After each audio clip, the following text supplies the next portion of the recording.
오늘 말씀 제목 한번 따라하겠습니다. 베드로의 부인. 예수님은 제자들과 함께 마지막 유월절을 지키면서 너희 중에 한 사람이 나를 팔리라. 이렇게 예수님께서 말씀하시니까 제자들이 다 각기 저는 아니죠 그러고 물어봤습니다. 이때 예수님께서 지금 나와 함께 그릇에 손 넣은 자가 나를 팔리라. 근데 이 그릇에 손 넣은 사람이 딱 두 사람입니다. 예수님하고 가룟 유다입니다. 다른 제자들은 예수님을 팔 생각을 꿈에도 한 일이 없기 때문에 예수님 지금 무슨 말씀을 하시는지 별 관심 없습니다. 그냥 그릇에다가 손을 넣은 사람이 나를 판다고? 예수님 아주 분명하게 얘기했는데도 가룟 유다가 예수님을 팔 거라고는 그 누구도 생각하지 않았습니다. 예수님께서 그리고 말씀하시기를 나는 성경에 기록된 대로 하나님의 뜻을 이룰 것이지만은 나를 파는 그 사람에게는 화가 있을 거다. 이렇게 말씀하시면서 차라리 태어나지 않았으면 좋았을 뻔했다. 그렇게 얘기했습니다. 가룟 유다도 다른 제자들처럼 저 아니지요? 그러고 물어봤습니다. 다른 제자들이 다 물어봤는데 자기가 안 물어보면 자기만 좀 뻘쭘할 것 같으니까 아주 당당하게 물어봤습니다.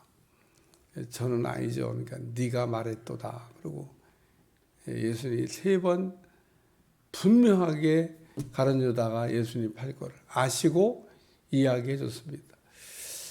그쯤 되면은 좀 생각을 바꿔야 되잖아요. 그쯤 되면 생각을 바꿔야 되는 겁니다. 예수님이 알아듣게 3번 이렇게 이야기하고 나를 파는 사람에게는 화가 있을 거라고도 얘기하는데도 가룟 유다가 은 30냥 때문에, 여러분 가룟 유다가 예수님을 판 거는 소설 쓰는 사람들이 별 얘기를 다 갖다가 소설을 씁니다만은 성경을 우리가 똑바로 읽어보면 은 30냥 때문에 예수님을 판 겁니다. 그 이상도 그 이하도 아닙니다. 가룟 유다는 그 은 30냥이 탐이 나서, 그게 지금도 그렇게 큰 돈이 아닙니다. 아주 은을 이렇게 덩어리로 여러분 가져가도요 돈 얼마 안 줍니다. 금덩어리 같으면 그거 돈 되는데 은덩어리 이만큼 해도 돈 안 됩니다. 그 옛날에도 돈이 안 되고 지금도 돈이 안 됩니다. 은의 값어치가 그렇게 큰 게 아니다 그런 얘기입니다. 그런데 그 은 30냥이 그렇게 큰 돈도 아닙니다. 아주 작은 거에 욕심을 내다가 예수님을 이렇게 팔았습니다. 마지막 유월절을 보내면서 자기를 팔 사람에 대해서 분명하게 말씀을 하신 다음에 스가랴서 예언을 인용하셔가지고 오늘 밤에 너희가 다 나를 버릴 거다. 그러고 얘기합니다. 목자를 치리니 양떼가 흩어지리라. 그러나 내가 살아난 후에는 너희보다도 먼저 갈릴리로 간다. 이렇게 말씀하셨죠. 이때 베드로가 장담하면서 말하기를 모두 주를 버릴지라도 나는 결코 예수님을 버리지 않을 거다고요. 아주 베드로 예수님을 이렇게 따르는 일에 자신만만했습니다. 혹 여러분 가운데도 오늘 이 말씀을 베드로 같은 사람이 나 아닌가? 이런 생각을 해보셔야 됩니다. 제가 목회하면서 이렇게 성도들 이렇게 신앙을 가르치고 양육하고 하면서 보고 느낀 점은 뭐냐면 그냥 좀 신앙생활을 좀 늘 조심스럽게 하는 사람은 잘 안 넘어져요. 아주 그냥 자신만만하게 뭐든지 할 것 같이 이런 사람이 꼭 베드로처럼 넘어지는 거 많이 봤습니다. 오늘 베드로는 모든 사람이 주를 버릴지라도 나는 결코 주를 버리지 않겠다고 얘기했는데 왜 다른 사람하고 비교는 또 왜요? 믿으려면 자기나 잘 믿으면 되지. 다른 제자들은 수준이 떨어진다 그런 얘기죠. 근데 베드로가 이렇게 다른 사람하고 자기를 비교하면서 자기는 특별한 사람이라고 생각하는데 특별한 시험에 들었습니다. 베드로가 오늘 밤에 네가 나를 3번 부인할 거라고 하는 그 예수님께서 이렇게 말씀하셨을 때 베드로가 이렇게 자신 있게 얘기했는데 3년 반 동안이나 예수님 따라다니고 동고동락하고 예수님께 훈련받았던 베드로가 예수님을 3번씩이나 모른다고 부인했던 것에 관한 말씀입니다. 베드로가 왜 예수님을 이렇게 모른다고 부인했을까? 베드로가 예수님 부인한 원인이 뭐고 또 우리가 베드로처럼 되지 않으려면 어떻게 해야 되는가? 이런 것도 오늘 좀 생각하려고 그러고요. 성경을 여러분 읽어보시면 믿음 생활을 잘 하다가 끝까지 잘하는 사람도 나오고요. 어떤 사람은 그 믿음 생활을 잘 하다가 넘어진 사람도 있고, 어떤 사람은 넘어졌다가 다시 일어난 사람도 있고, 어떤 사람은 넘어졌는데 영원히 일어나지 못한 사람도 있습니다. 나는 어디에 지금 해당되나? 이런 생각을 한번 해보셔야 됩니다. 믿음 생활을 이렇게 우리가 잘 했는데 중간에 한 번도 탈선을 안 하고 나는 그냥 계속 그래도 거북이처럼 꾸준하게 변함없이 믿음 생활 잘하고 있다 그러면 계속 달려가시기 바래요. 잘하는 겁니다. 뭐 한 번쯤 시험 들었다가 다시 일어나는 거 꿈꿀 필요 없어요. 그러나 우리가 믿음 생활하다가 어떤 사람은 시험 들어 넘어질 때가 있습니다. 저도 이게 믿음 생활하다 시험 들어 넘어졌던 사람이라니까요. 제가 넘어졌을 때 어떻게 했는지를 내가 너무 잘 알기 때문에 제가 딱 바깥에 나가가지고 기타를 막 치고 있으면 교회 부목사님이 와요. 가지고 김 선생 다음 주에 꼭 교회에 와. 처음에는 대답 안 하고 자꾸 가만히 있었더니 안 가시고 막 서가지고 계속 서 계신 거예요.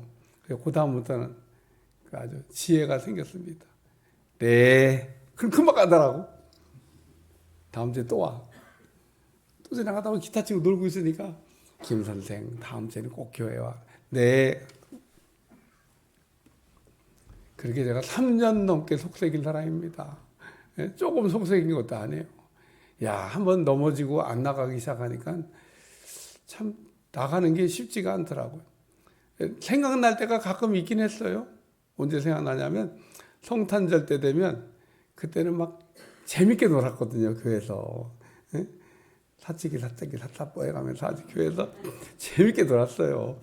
딴 때는 생각 안 나는데 오늘은 아주 그 선물도 주고받고 하고 막 교회에서 재밌게 놀겠다 막 이 생각이 드는데 또 그날 지나가면 그냥 가는 거야. 또 1년 또. 그러니까 그 성탄절 때만 한 번씩 재밌겠다 이 생각 딱 들고 그때만 딱 지나가면 또 1년 가.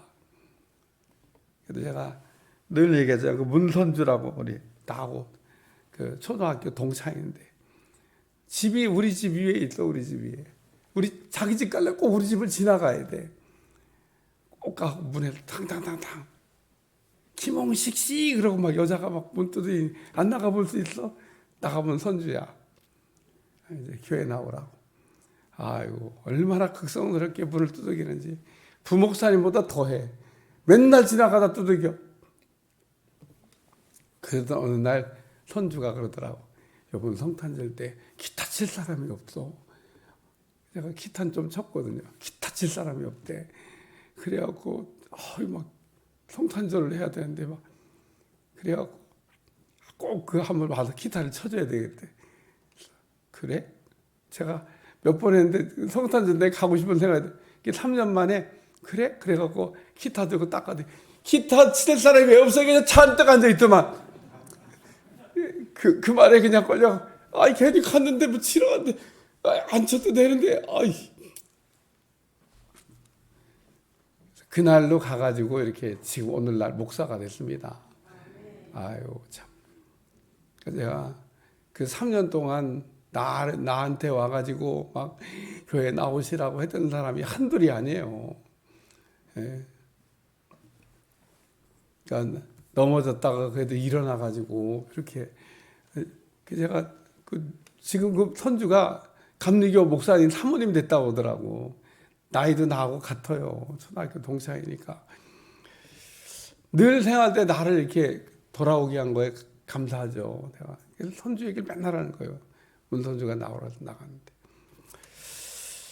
오늘 여러분들이 이렇게 넘어지지 않고 신앙생활을 끝까지 잘 가시길 저 축원합니다. 그 넘어지면요 일어나는 게 쉽지가 않아요. 뭐 엎어진 김에 쉬어간다고 막 아유 저기 그러니까 여러분 일으켜 세우는 사람 복된 사람인 줄로 믿습니다. 끊임없이 그냥 권면하는 거예요. 뭐 듣든지 안 듣든지 뭐 오든지 말든지 뭐 그러다 보면 어느 날 저처럼 코 깨가지고 이렇게 다 이게 올 수가 있습니다. 제가 썼던 수법을 한번 써보세요. 이렇게 그러면 또 될지도 몰라. 왜냐하면 요번에 당신 없으면 안 된대. 그러고 막 그러면은 그래 아주 아빠들 뭐 당신 없으면 안 돼. 베드로가 예수님을 이렇게 모른다고 이렇게 3번씩이나 이야기했는데 어떻게 한 번도 아니고 2번도 아니고 3번씩이나 베드로가 예수님을 모른다고 그랬을까? 첫 번째, 깨어 기도하지 않아서. 마태복음 26장에 예수님이 십자가를 앞에 놓고 기도하셨습니다. 예수님이 겟세마네 동산에서 기도한 것을 이렇게 제자들이 기록하는 걸 보면 예수님이 땀방울이 떨어지는 게 핏방울 같았더라고 했습니다. 핏방울 아닙니다. 예수님이 얼마나 겟세마네 동산의 기도를 간절히 기도하셨던지 그 땀이 떨어지는 게 꼭 핏방울 떨어지는 것 같이 그렇게 정말 간절하게 기도하는데 예수님 제자들이요 그냥 잡니다. 예수님 깨워주셔도 또 잡니다. 아유 참 제자들 한심하기가 짝이 없습니다. 그러면 예수님이 그 십자가를 앞에 놓고 기도하는 걸 몰라서 그랬을까? 알고 있습니다. 올라가다 얘기하셨잖아요. 내가 십자가를 질 것 때문에 심히 고민하여 죽을 것 같다. 그러니까 너희는 나하고 함께 깨어서 기도하라. 그런데 제자들이 깨어서 기도를 못한 겁니다. 그때 주님이 하셨던 말씀이 있어요. 시험에 들지 않게 깨어서 기도하라. 오늘 우리가 시험에 들지 않고 승리하는 비결이 뭐냐면 예수님처럼 하나님의 뜻을 분명히 알고 하나님의 뜻을 아는 게 중요합니다. 네, 하나님의 뜻은 이루어지기 때문에 우리가 이렇게 어떤 일을 하다가 막 흔들흔들 거리는 건 이게 정말 하나님의 뜻일까? 이럴 때 우리가 흔들흔들 거리는 겁니다. 우리가 기도해서 예수님처럼 분명하게 하나님의 뜻이라고 이 길이 내가 걸어가야 될 길이라고 하는 것에 대한 확신을 얻게 되면 뭐 흔들릴 게 없어요. 발람처럼 다시 물어볼 것도 없습니다. 그냥 가던 길을 곧바로 가면 됩니다. 왜? 하나님께서 일을 시작하신 것은 끝낼 것이기 때문에 하나님의 뜻은 반드시 이루어지게 되어 있습니다.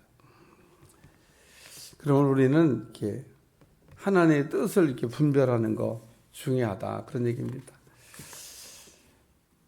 예수님은 겟세마네 동산에서 이렇게 제자들과 함께 기도할 걸 원하셨는데 예수님의 제자들 예수님하고 함께 깨어서 기도하지 못한 게 베드로처럼 3번 예수님을 부인한 결정적인 이유다는 겁니다. 그렇기 때문에 오늘 우리가 기도해야 될 시간에는 기도하는 여러분들이 되시길 축원합니다. 신앙생활 여러분들이 이렇게 하다 보면 그 성령께서 기도하라고 하는 감동을 주실 때가 있습니다. 그러면 언제까지 기도해야 되지? 그 기도가 또 이렇게 하다 보면 마감되는 날도 있습니다. 한두 끝도 없이 막 계속 기도하는 건 없어요. 저는 이게 그 하나님께서 뭘 기도하라 그럴 때 그러면 기도를 끝없이 해야 되나? 그런 건 없더라고. 기도의 시작도 있지만 기도에 마칠 때도 있어요. 그러니까 오늘 하나님께서 뭔가를 우리에게 주시려고 할 때도 꼭 기도를 시키시더라고. 예수님은 큰 일을 하늘 앞에 놓고 항상 기도하셨던 것처럼 여러분에게도 뭔가 기도하라 이런 감동이 들면 그냥 집에서 잠자지 말고 가급적이면 성전에 나와서 여러분 기도 이렇게 할 때 그 기도가 이게 다 채워지면 하늘의 문이 열려질 줄로 믿습니다. 두 번째는 멀찍이 따랐기 때문입니다. 베드로는 예수님이 잡혀가실 때 멀찌감치 따라갔다고 그랬어요. 룻기를 읽어보면 룻은 나오미를 붙쫓았다라는 말씀을 기록하고 있습니다. 우리는 룻처럼 붙쫓는 신앙, 붙쫓는다는 말이 뭐냐면 바짝 따라붙는다는 것을 붙잡는다 그러더라고요. 그러니까 룻은 시어머니를 바짝 따라붙은 겁니다. 나오미는 남편 엘리멜렉을 따라서 모압에 내려갔다가 남편도 죽고 두 아들도 죽었습니다. 이때 베들레헴에 풍년이 왔다고 하는 소식을 듣고 고향으로 돌아오다가 두 며느리한테 얘기합니다. 내게는 소망이 없으니 너희는 각기 고향으로 돌아가서 새로운 인생을 살아라. 이때 오르바는 울며 고향으로 돌아갔고 룻은 시어머니를 붙쫓았더라. 룻기 1장 16절에 17절 룻이 이르되 내게 어머니를 떠나며 어머니를 따르지 말고 돌아가라 강권하지 마옵소서. 어머니께서 가시는 곳에 나도 가고 어머니께서 머무시는 곳에서 나도 머물겠나이다. 어머니의 백성이 나의 백성이 되고 어머니의 하나님이 나의 하나님이 되시리니 어머니께서 죽으시는 곳에서 나도 죽어 거기 묻힐 것이라. 만일 내가 죽는 외에 어머니를 떠나면 여호와께서 내게 벌을 내리시고 더 내리시기를 원하나이다 하는지라. 룻의 아주 굳은 결심인데, 이야, 참 읽을 때마다 은혜가 되는 구절입니다. 결론이 뭡니까? 이 룻이 시어머니인 나오미를 붙여쳐와가지고 복을 받는 여자가 됐습니다. 예수님 족보에 들어가는 아주 위대한 여자가 됐다고 하는 겁니다.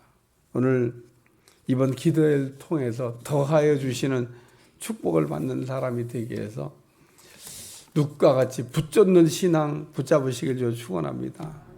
우리는 예수님을 멀찍이 쫓아갔던 사람이 되면 안 된다는 거예요. 우리가 예수님을 이렇게 멀찌감치 따라가는 사람을 뭐라고 표현하는지 아세요? 한번 따라하세요. 왔다리 갔다리. 한번 더 왔다리 갔다리. 네, 왔다리 갔다리 신자라고 얘기하는 겁니다. 예수님 멀찌감치 따라가는 사람 왔다리 갔다리 신자입니다. 교회를 그냥 왔다 갔다 하는 거예요. 오늘 우리가 믿음 생활할 때는 우리가 예수님 안에, 예수님 내 안에 그냥 하나가 된 것처럼 룻과 같이 시어머니 나오미를 붙여친 것처럼 쫓아가는 신앙 가지시려고 힘드시길 축원합니다. 세 번째는 잘못된 자리에라는 겁니다. 따라 잘못된 자리에. 군대는 줄이라고 하는 말이 있어요. 군대에서 군인들을 배치할 때 그 줄로 배치하기 때문에 참 줄이 중요합니다. 제가 논산훈련소에서 가평으로 이제 그 와가지고 그 가평 그 의무대 앞에 촥 그 서 있는데 갑자기 막 저기 가운데 나눠봐 막 그러더라고. 그래갖고 병력이 둘로 착 나눠졌어요. 그러더니 이쪽은 포병, 이쪽은 보병 그러더라고. 야, 진짜 줄이더라고 줄. 그러니까 그게 뭐 이쪽 쓸 수도 있고 저쪽 쓸 수도 있잖아요. 근데 이게 보병과 포병의 구호가 달라. 포병은 3보 이상 승차, 보병은 3보 이상 구보. 뭐 여러분들 느낌이 안 오시나 본데 저는 보병으로 배치가 된 겁니다. 아침에 일어나면 무조건 뛰어야 돼. 3보 이상 구보잖아. 그러니까 3발짝 이상은 뛰어다녀야 돼. 걸어다녔다가는 얻어맞습니다. 그러니까 우리는 무조건 뛴다. 3발짝 이상. 화장실 갈 때도 뛰고, 뭐 밥 먹으러 갈 때도 뛰고, 아이고 계속 뛰더라고. 아침에 딱 훈련 나가는데 보니까 포병은 3보 이상 뭐라고요? 승차. 3발짝 이상은 자기들은 안 걸어. 3발짝 이상은 다 타고 다녀야 돼. 그래서 진짜 아침에 훈련 나가는데 찝차 타고 막 붕 하고 차 타고 가더라고. 포병은 3발짝 이상은 안 걸어 다닌다. 보병은 3발짝 이상은 뛴다. 제가 보병으로 배치됐는데 얼마나 포병이 부럽던지. 똑같이 아침에 딱 나가면 둘이 마주본다니까요. 저쪽은 찝차 타고 막 붕 하고 훈련 받아 나왔는데 우리는 막 뛰어가는 거야. 이야 부럽다. 어저께 술 잘못 사갖고 이렇게 됐다. 베드로는 예수님하고 함께 죽는다고 했으나 예수님이 있는 자리에 베드로가 함께 서 있었다고 그러면 예수님을 3번씩이나 모른다고 부인하지 않았을 겁니다. 예수님 곁에 바짝 붙어 서 있었으면 그래 난 예수님하고 같이 죽는다. 죽여라. 야 나는 죽어도 넌 살아야지. 야 너도 죽을 거 너까지 죽을 거 뭐이냐. 예수님이 아마 베드로를 살릴 길을 찾았을지 모르겠어요. 아니 다 내가 했는데 이 사람은 죄 없다고 그냥 놔주라고 뭐 이러시든지 뭐 아니면 베드로가 같이 죽어서 정말 영광스러운 자리에 가든지 뭐. 시편 1편 1장 1절에 2절 복 있는 사람은 악인의 꾀를 따르지 아니하며 죄인들의 길에 서지 아니하며 오만한 자리에 앉지 아니하고 오직 여호와의 율법을 즐거워하여 그의 율법을 주야로 묵상하는도다. 복이 있는 사람이 누굽니까? 복 있는 사람은 자리 선택을 잘한 사람입니다. 오늘도 사순절 20일에 특별 새벽기도 하는데 여러분 이 자리에 와서 앉아 있으면 어떤 자리에 있을 거라고 생각할까? 뭐 기껏 해봐야 잠자는 자리죠. 뭐 잠을 1시간 더 잔다고 인생을 바꿀 수 있냐? 그러면 제가 푹 주무세요. 그냥 주무시면 인생이 새로워지고 복 받는 길이 열려집니다. 그러겠지만 우리가 깨어서 기도해야 될 시간에 깨어 기도해야 여러분 인생에 더해지시는 축복이 오는 겁니다.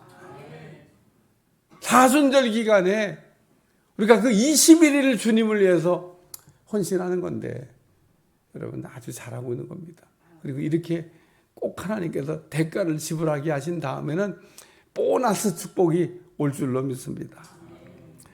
저는 축구를 이렇게 하는 건 잘 못하고 구경은 가끔 하는데 가끔 이렇게 보면 세계적인 선수들 이렇게 축구하는 거 보면 아니 어떻게 골 넣을 자리에 저기 가서 꼭 서 있다가 탕 집어넣고.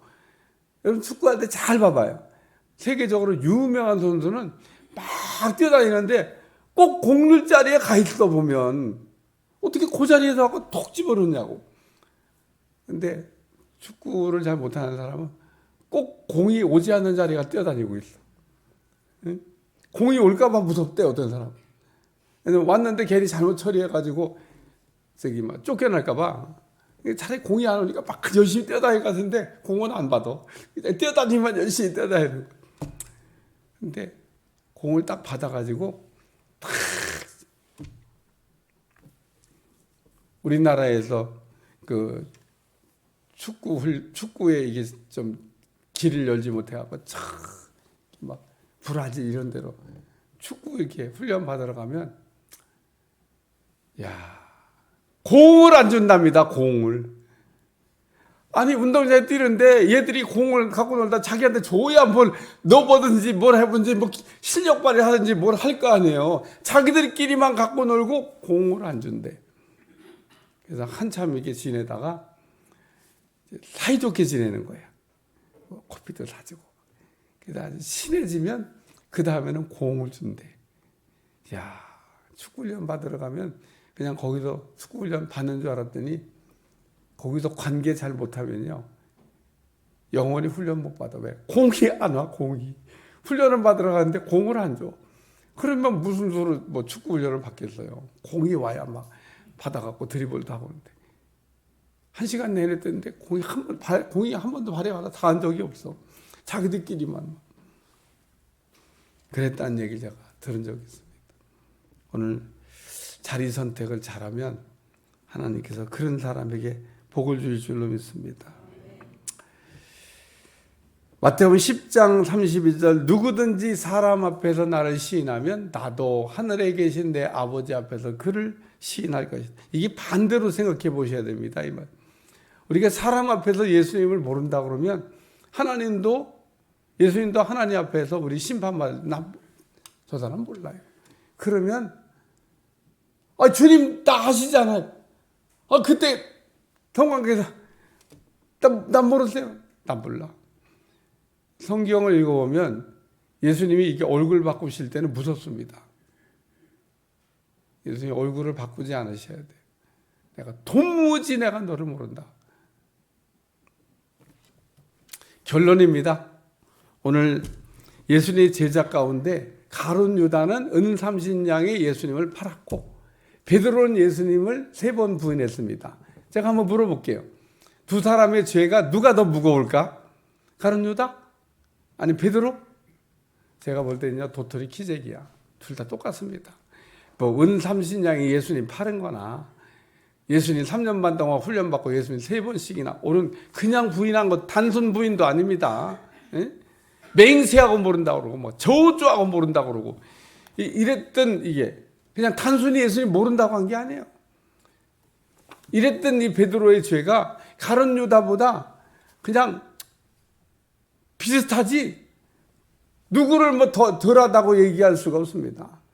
근데 한 사람은 멸망의 길로, 한 사람은 영원히 버림받는 길로 갔는데 한 사람은 다시 이렇게 쓰임받는 사람이 됐어요. 그 왜 그렇게 됐냐? 회개를 해서. 하나님은 회개한 사람은 버리지 않습니다. 다윗이 위대한 사람 된 것도 회개를 해서. 그러니까 잘못했기 때문에 죄를 졌기 때문에 버림받거나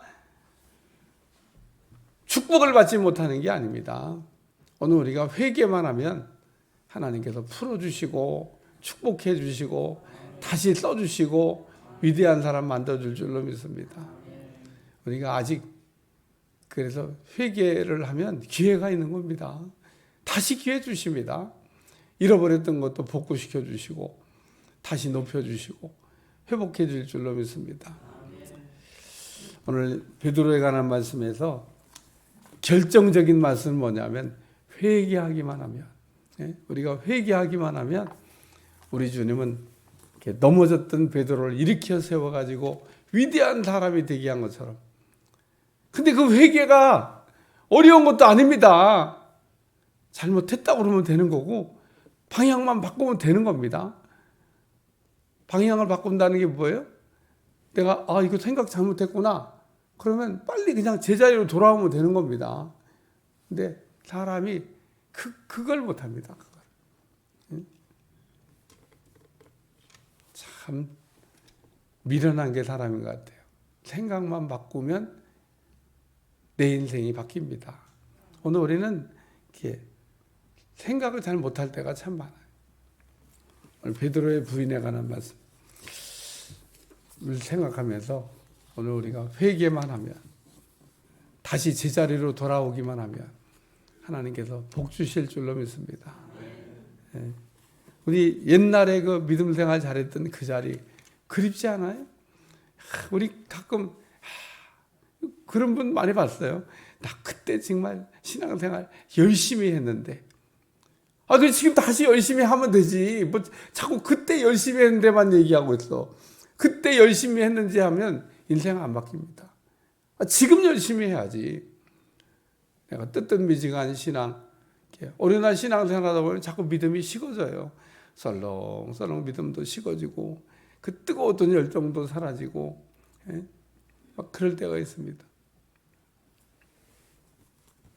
제가 교인이 한 명도 없을 때 삼각산에 하나님 올려보내갖고 어떻게 산에다가 올라가라는지 몰라. 산에 올라가서 기도해라. 산에 올라가서 밤새 뭐 내려가 봐야 교인도 없어요. 밤새 기도하고 청와대 뒷산 이렇게 맨날 쳐다보고. 여러분 기도하라고 할 때 기도하면 기회를 줄 줄로 믿습니다. 특별히 회개하라고 하는 말씀이 잘 들려질 수 있기를 주여 축원합니다. 베드로 다구는 소리가 들린 겁니다. 다구는 소리. 주님이 하신 말씀이 생각난 거예요.